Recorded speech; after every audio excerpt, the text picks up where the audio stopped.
Madame, monsieur, bonjour. Préparez les passeports et aujourd'hui les bulletins de vote. Parce que c'est parti pour un voyage historique aux quatre coins du monde.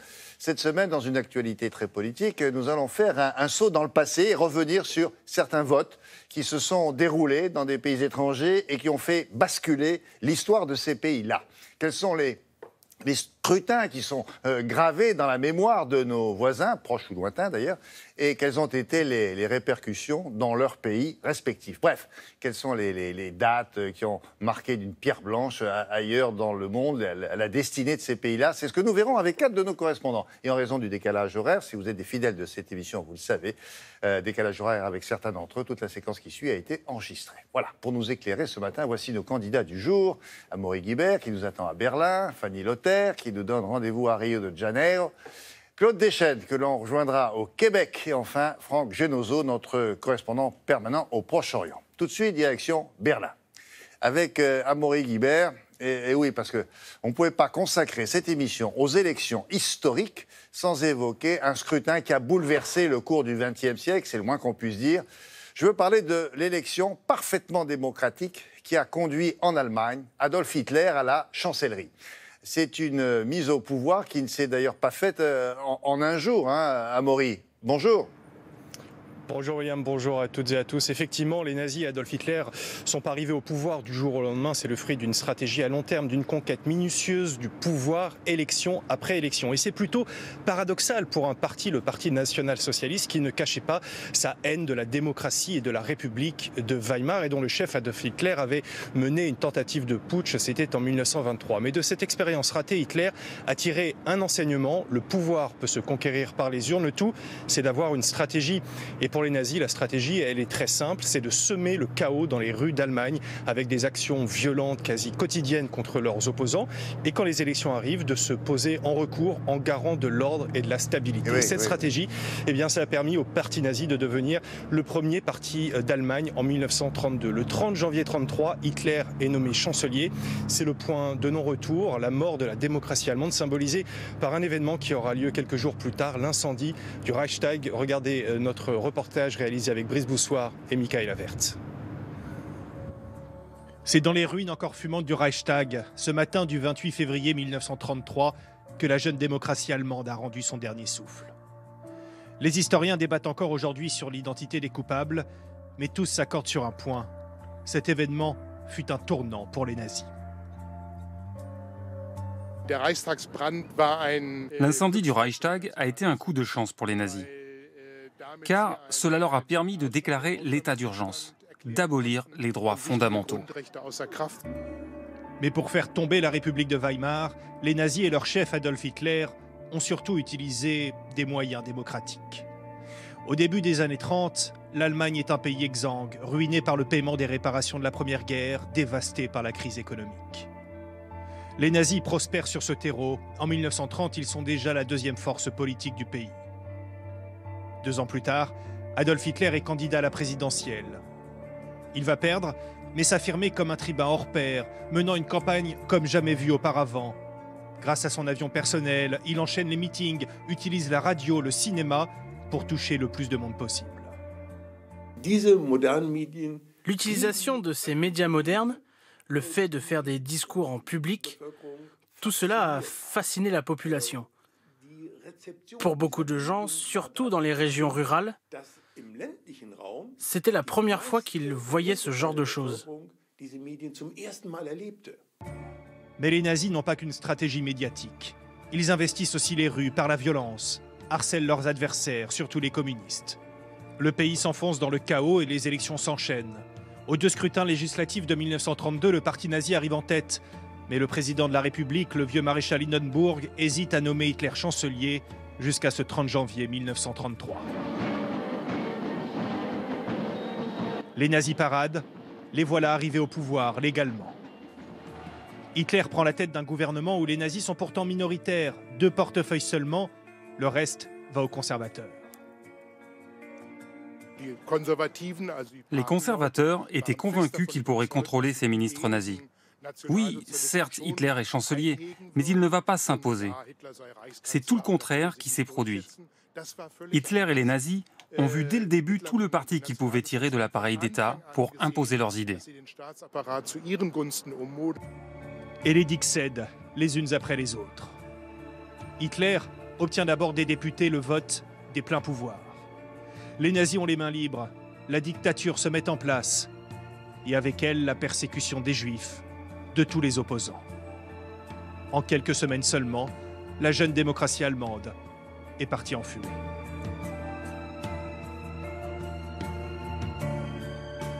Maurice, qui frappe tout de même, il est temps de le rappeler, c'est que dans les urnes, les nazis n'ont jamais eu la majorité absolue. Oui, tout à fait, William, mais c'est d'abord lié au système électoral en vigueur sous la République de Weimar, la proportionnelle, et avec la proportionnelle, c'est de toute façon très difficile d'obtenir la majorité absolue. Il faut quand même souligner la progression fulgurante des nazis dans les urnes. Ils passent de 2,6% des voix en 1928 à plus de 37% des voix aux élections fédérales de mai 1932. Ceci dit, aux élections suivantes, qui ont lieu peu de temps après, en novembre 1932, les nazis ne recueillent plus que 33% des voix, ils perdent 34 sièges de députés. Ce qui veut dire que lorsqu'Hitler est nommé chancelier en janvier 1933, il est à la tête d'un parti en perte de vitesse, mais un parti qui profite toujours autant des divisions de ses adversaires. Les autres formations politiques sont incapables de s'entendre pour barrer la route à Adolf Hitler et aux nazis. Ouais, la suite, on la connaît. Après la guerre, comment l'Allemagne a tiré les enseignements de cette année 1933 ? Qu'est-ce qu'elle a fait pour éviter qu'un tel scénario ne se reproduise ? Eh bien, après-guerre, l'Allemagne s'est dotée d'une constitution entièrement pensée en réaction à cette période noire de l'histoire allemande. La loi fondamentale, adoptée en 1949, contient déjà une déclaration des droits fondamentaux extrêmement complète. Les partis politiques sont aussi très précisément définis. Ça a son importance parce que sous la République de Weimar, ce n'était pas le cas et ça avait permis aux nazis d'interdire les partis politiques très facilement. Et puis surtout, cette constitution a à son article 79 une disposition absolument capitale, c'est la clause d'éternité. Ça veut dire qu'il est interdit de modifier la Constitution pour toucher à des principes fondamentaux comme le caractère démocratique, social et fédéral de l'État allemand. Cette clause d'éternité, c'est vraiment l'assurance vie de la démocratie allemande aujourd'hui. C'est le rempart absolu pour éviter que l'Allemagne ne replonge à nouveau dans l'horreur du totalitarisme. Merci beaucoup, Amaury. Merci encore pour ce rappel utile. À très bientôt cette semaine dans Télématin.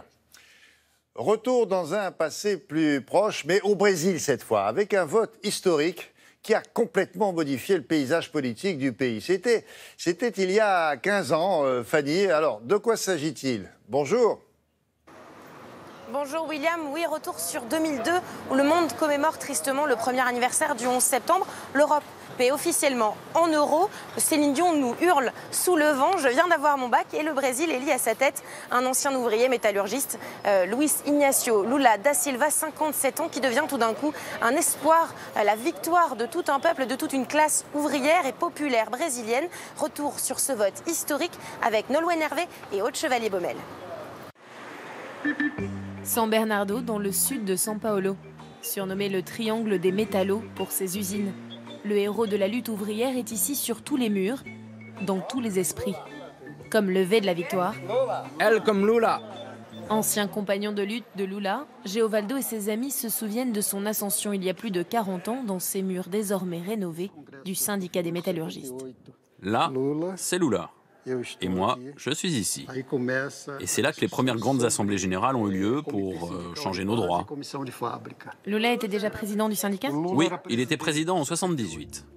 En pleine dictature, Luiz Inácio Lula da Silva devient le porte-parole de la classe ouvrière opprimée. Ils ont emprisonné Lula quand il est devenu président du syndicat parce qu'il faisait peur. Mais comme on dit, si tu cherches Lula, c'est nous que tu trouves. En 1985, le retour de la démocratie donne des ailes aux métallos. La première fois qu'il participe à l'élection présidentielle, c'est en 1989. Et il y a eu une réaction violente de la presse, à l'époque monopolisée par l'empire de la TV Globo, qui l'accusait d'avoir forcé sa femme à avorter. Puis 2002, enfin, avec le Parti des travailleurs, c'est la victoire. La capitale fédérale intronise un nouveau président élu par 170 millions de citoyens. Porté par une vague populaire, Lula est élu président de la République. Aujourd'hui, c'est le jour où le Brésil se retrouve enfin. Un pied de nez à l'oligarchie brésilienne. Pour eux, le Brésil a changé ce jour-là. L'arrivée de ce travailleur à Brasilia allait de pair avec les nécessités sociales qui existaient à l'époque. On avait besoin de montrer au peuple qu'on l'écoutait.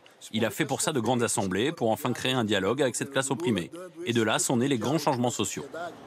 À 600 km de là, dans la banlieue de Rio, Peña, 50 ans, sans emploi et 8 enfants à nourrir, se souvient de l'élection de Lula tous les jours, grâce à cette petite carte. Voici la Bolsa Familia. Un jour, une vieille femme est morte de faim et Lula a décidé que tout le monde aurait le droit à un minimum vital. Tous les citoyens sans emploi, avec des enfants à nourrir, qui n'ont aucun revenu, ont le droit à cette bourse pour la famille. 45 millions de Brésiliens en bénéficient comme elle. En échange, Peña doit s'assurer que ses enfants vont à l'école, qu'ils sont soignés et vaccinés, nourris. 120 € d'aide par mois, le minimum vital pour ne pas sombrer dans la misère qu'elle connaît bien.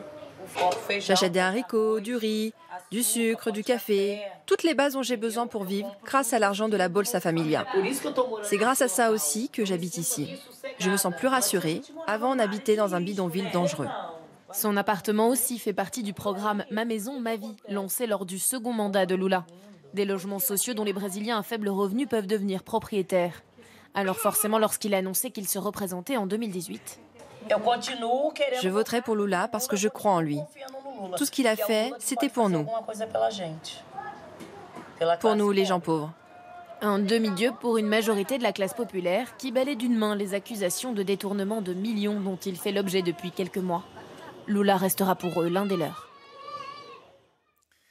Fanny, j'imagine qu'il y a un avant et un après Lula da Silva au Brésil, du moins économiquement.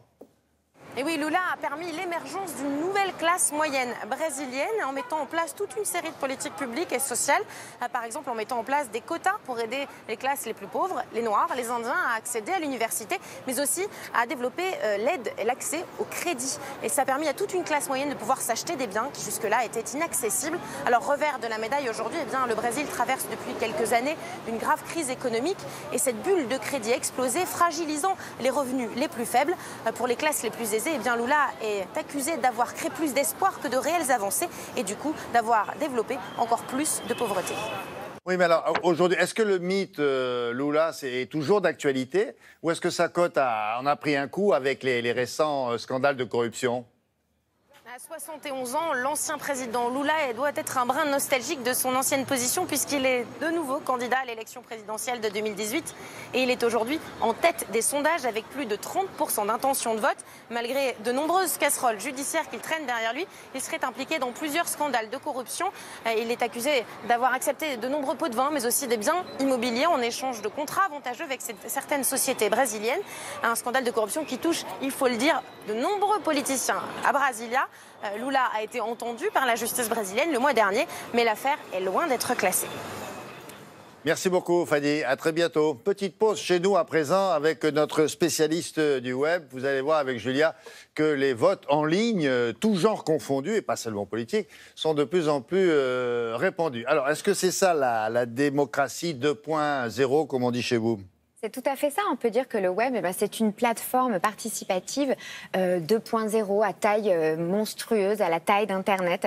C'est exactement, comment dire, vous allez utiliser les internautes comme une multitude de votants qui vont représenter un panel à qui vous allez pouvoir soumettre des votes sur des sujets, voire très, très intelligents, très intéressants, et puis des fois totalement légers et futiles. C'est ça le web. Alors, par exemple, dans le domaine culturel, William, il y a un phénomène récent qui progresse énormément, c'est que tous les grands prix culturels français, mais également les grands festivals, vont aujourd'hui proposer un prix décerné par les internautes. C'est-à-dire qu'on va se retrouver dans le palmarès avec un prix des internautes ajouté aux autres.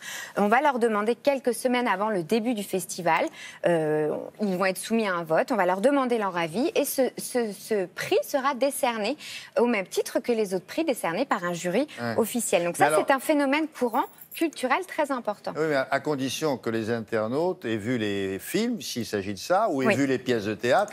Avec les livres, c'est assez facile, on se le procure. Avec des livres, avec des photos, avec certains films, quand on parle de films plus anciens, de films cultes, de choses comme ça. Ça va fonctionner avec de la musique, enfin, ça marche dans beaucoup de domaines, en fait. Alors après, on sait aussi que sur Internet, on va demander à des internautes de proposer des classements, des choses comme ça, toujours sur des sujets pas forcément vraiment hyper intelligent, mais c'est très important. Regardez ce vote-là, qui est le vote de l'année, qui va quand même concerner 150 000 internautes, qui est aussi sponsorisé par France Télévisions. Le mot de l'année, cette année, c'est renouveau et renouvellement. Eh bien, ça fait partie des votes très importants du net. On va aussi avoir le vote des 7 merveilles du monde. Tout ça va mobiliser beaucoup les internautes et faire des buzz, comme on dit. Mais ça fait un peu pour ça, vos copains des réseaux sociaux. Hein, le carburant, c'est le buzz. Tant que c'est pour des choses sensées, intelligentes, constructives. Ouais, ça marche. Merci Julia, à plus tard. Changement de décor. Cap sur Montréal maintenant avec Claude Deschênes pour parler d'un scrutin qui a là aussi marqué un vrai tournant dans l'histoire du Québec. C'est la victoire d'un parti indépendantiste. Alors Claude, racontez-nous ce qui s'est passé ce 15 novembre 1976 au Québec. Bonjour Claude. Oui, bonjour William. L'élection du Parti québécois de René Lévesque, 8 ans après la fondation de ce parti, a causé toute une surprise et tout un électrochoc. Le taux de participation a été à l'époque extrêmement important, 85 %, le plus haut taux de l'histoire des élections au Québec. Et ça a transformé le résultat, la relation que le Québec a avec le reste du Canada. Et ça a annoncé, surtout, je dirais, des transformations majeures au plan politique, social, économique, culturel et linguistique. En tout cas, les gens qui ont voté ce jour-là, le 15 novembre 1976, considèrent vraiment que c'était un moment historique. Radio-Canada, à 8h40 prévoit que le prochain gouvernement du Québec sera formé par le Parti québécois et que ce gouvernement sera majoritaire. Alors, je répète, à 8h40 Bernard de Rome a animé près d'une trentaine de soirées électorales durant sa carrière.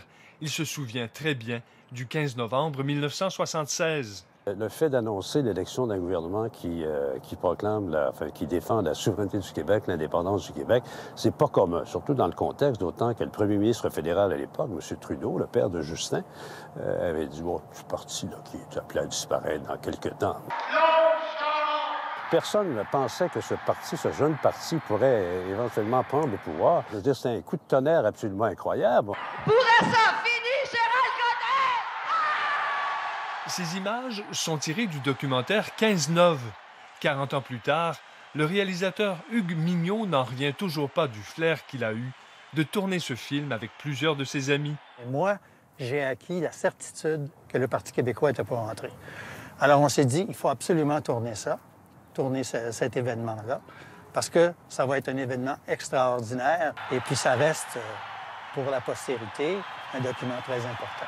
Les 6 équipes d'Hugues Mignot captent tous les moments cruciaux de cette soirée, particulièrement le discours du premier ministre élu, René Lévesque, devant 6 000 partisans en liesse. J'ai jamais pensé que je pouvais être aussi fier d'être Québécois que ce soir.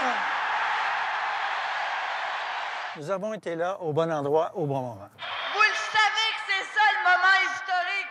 À l'époque, Lise Payette était une vedette de la télévision, adorée des Québécois.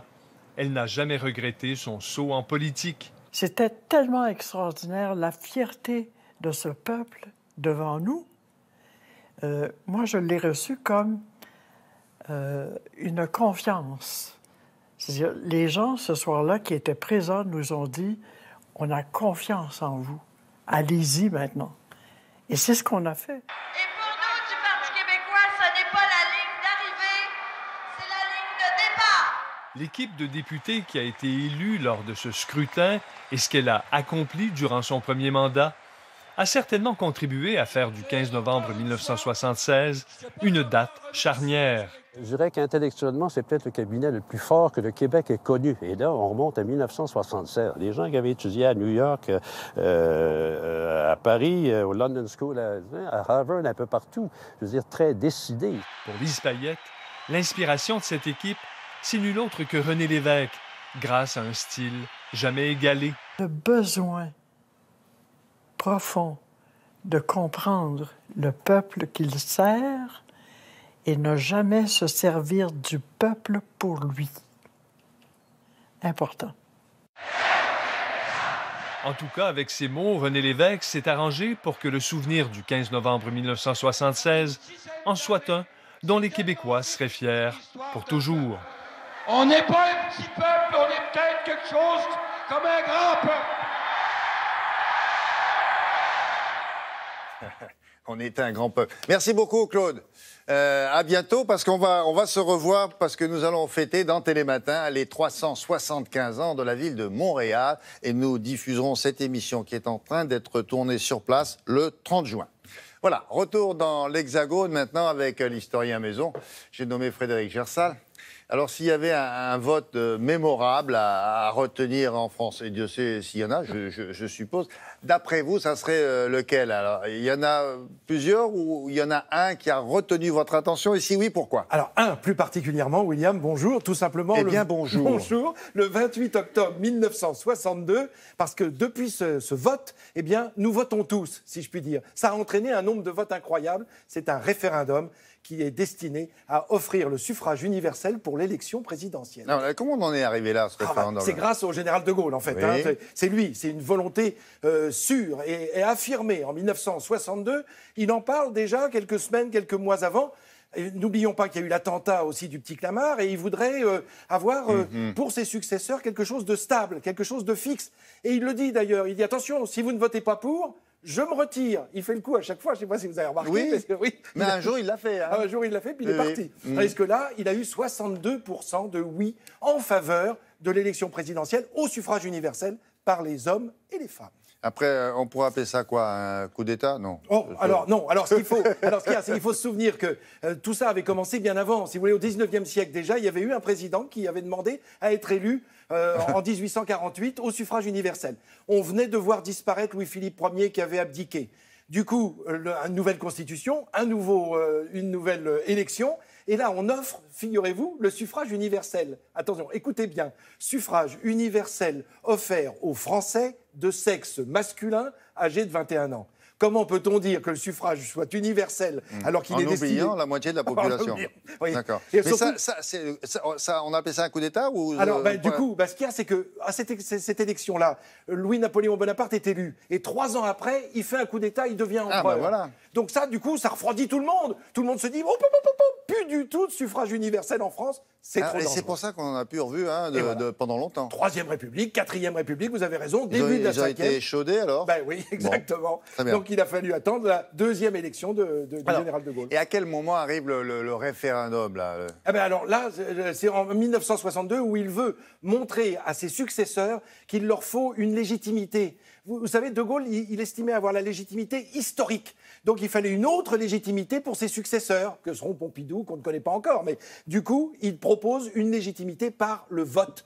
Comme entre-temps, il a donné le vote aux femmes, c'est à lui qu'on le doit. Il faut le répéter et le rappeler en 1944 lors d'une assemblée qui se trouvait à Alger. Eh ben voilà, cet homme, on lui doit l'élection présidentielle au suffrage universel et l'ouverture enfin aux femmes en 1944. Puis en 1962. Ouais. Donc pour vous, il n'y a pas de doute là-dessus. C'est le référendum de 62 mars 62. On vient de le vivre dans les semaines qui viennent de passer. Cette élection présidentielle était offerte à tout le monde. Tout le monde pouvait voter, hommes et femmes âgés maintenant depuis 18 ans. Même si ce référendum-là n'est pas arrivé par hasard. Ah non, il n'est pas arrivé par hasard. Et il est tout de suite destiné à sa 2e élection qui aura lieu en 1965. L'élection, je veux dire, du général de Gaulle, qui est arrivé au 2e tour avec qui en face? Un certain François Mitterrand. Et ça, c'est une autre histoire. Merci beaucoup. D'ailleurs, on fera appel à vous éventuellement pour la suite de cette histoire. Je suis à votre disposition. Merci beaucoup. Au revoir, monsieur. Pour la dernière escale du jour, direction le Proche-Orient, on nous attend Franck Genozo. Alors, s'il y a bien un événement qui a aussi marqué l'histoire du XXe siècle, c'est la création d'un État juif en Palestine. Et cette création, on la doit à un vote des Nations Unies qui a modifié le visage de toute une région jusqu'à aujourd'hui. Alors, Franck, au moment de ce vote, l'ONU existait depuis combien de temps? Bonjour. Bonjour William, eh bien l'Organisation des Nations Unies, l'ONU, n'existait que depuis 2 ans. C'était une toute jeune organisation internationale née au lendemain de la Deuxième Guerre mondiale pour veiller à la concorde entre les peuples. Et cette organisation, elle ne siégeait même pas encore dans ses bâtiments officiels, dans ses bâtiments actuels, le long de l'East River à New York. Elle siégeait dans un autre bâtiment, dans un autre grand quartier de New York, le quartier du Queens. C'est donc là-bas qu'a été votée la résolution numéro 181 en 1947 sur le partage de ce qu'on appelait alors la Palestine. C'était une région sous le contrôle des Britanniques depuis la fin de la Première Guerre mondiale et l'effondrement de l'Empire ottoman. Cette résolution 181, elle précise qu'il va y avoir 3 entités spécifiques créées en Palestine. Un État juif d'abord, un État arabe et la ville de Jérusalem placée sous contrôle international. Mais très vite, ce vote va être contesté, notamment par les populations arabes de Palestine qui vont se soulever. Ce sera le début de la guerre civile. Et puis très vite, il va y avoir une autre guerre entre le tout jeune État hébreu, Israël, et ses voisins arabes. Et c'est donc l'histoire de ce vote 181, crucial pour le Proche-Orient, que nous vous racontons ce matin dans ce sujet, préparé par Maxime Pérez et Ofset Nalbandian. Pour beaucoup d'Israéliens, l'histoire de leur pays a commencé dans ce bâtiment de Tel Aviv. C'est là, le 14 mai 1948, que David Ben Gourion a proclamé l'indépendance de l'État juif.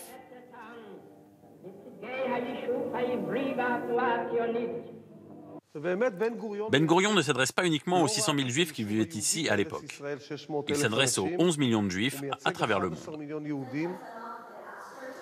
Le destin de l'État d'Israël ne s'est pourtant pas joué dans cette salle, mais à 9000 km de là, à New York.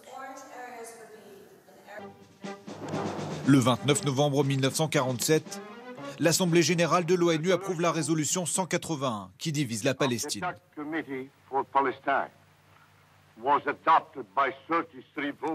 2 États sont créés sur la même terre, l'un arabe en orange sur cette carte, l'autre juif en bleu ciel. À Tel Aviv, la population exulte. Gil Kessari n'avait que 16 ans en 1947. Ça, voilà une photo de la joie populaire. Dès l'annonce du vote qui était favorable à Israël, les gens étaient tous sortis et à l'extérieur, dans les rues, on a dansé, et voilà, ça c'est typique à l'atmosphère qu'il y avait à ce moment. Une joie de courte durée. On savait que les Arabes n'accepteraient pas. Et effectivement, dès le lendemain, il y a eu des tués, et dans les différentes classes, des autobus qui ont été attaqués. Et on a eu des morts, des blessés, et puis là, ça a commencé. Dans les 2 camps, les attentats sanglants se succèdent. Une guerre larvée s'installe.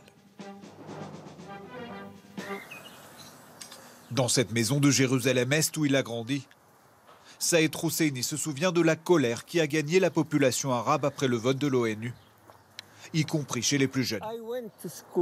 Ce jour-là, on était à l'école. Je ne comprenais rien à ce qui se passait. J'avais 10 ans et nos grands frères n'arrêtaient pas de pousser des cris. Ils demandaient pourquoi on ne leur avait pas appris à se battre plutôt que l'histoire et la géographie. Les pays arabes refusent le vote du plan de partage qui donne naissance à l'État juif. Le 15 mai 1948, leurs armées envahissent la Palestine. Ce premier conflit avec Israël durera un peu plus d'1 an. Il se soldera par une défaite pour les Arabes. Ce sera aussi le cas lors des 2 guerres suivantes. Aujourd'hui, la situation est pire car nous n'avons plus aucun espoir. Il n'y a aucun pays arabe et aucune puissance qui peut ou qui veut nous venir en aide. 70 ans après le vote du plan de partage à l'ONU, les Palestiniens attendent toujours désespérément leur État. Et Israël ne connaît toujours pas la paix. 2 peuples condamnés à vivre côte à côte, peut-être un jour pour le meilleur. Alors, on l'a vu, Franck, dans votre reportage, ce vote a été très contesté par tous les pays arabes situés autour d'Israël. Et aujourd'hui encore, on le sait, la situation est loin d'être réglée. Mais je ne peux pas ne pas vous poser la question, à vous qui êtes sur place. Donc, 70 ans plus tard, un État palestinien peut-il encore voir le jour ? Eh bien pour cela, William, il faudrait déjà réactiver un processus de paix qui est tout simplement au point mort, à l'arrêt, et ce depuis des années. Alors réactiver ce processus de paix, ça n'est pas gagné. La diplomatie française s'y est essayée il y a de cela à peine quelques mois, sans véritable succès. Et puis depuis 20 ans, plusieurs présidents américains, pas plus tard que Barack Obama, ont également essayé, là aussi en vain. Et puis il y a Donald Trump. Donald Trump, il vient d'arriver au pouvoir et il était ici à Jérusalem il y a à peine 2 semaines. Il se présente comme le président américain capable, dit-il, d'obtenir ce fameux accord définitif, ultime, comme il dit, entre les Israéliens et les Palestiniens. Mais Donald Trump, quand il est venu ici, il n'a laissé ni méthode, ni agenda, et encore moins une feuille de route. Et puis il faut bien avouer que l'actuel gouvernement israélien, piloté par Benjamin Netanyahou, le Premier ministre, s'accommode plutôt bien de l'actuel statu quo, de la situation actuelle. Voilà pourquoi la plupart des experts et des diplomates dans le monde entier estiment que les chances sont actuellement assez minces de voir un État palestinien naître dans les mois ou dans les années qui viennent. Merci beaucoup, Franck, pour ces précisions. Et à très bientôt dans Télématin pour d'autres sujets. Merci encore. Madame, Monsieur, fermeture des bureaux de vote maintenant. Merci d'avoir choisi C'est un monde. Merci également à nos 4 correspondants de nous avoir plongés dans l'histoire de certains pays.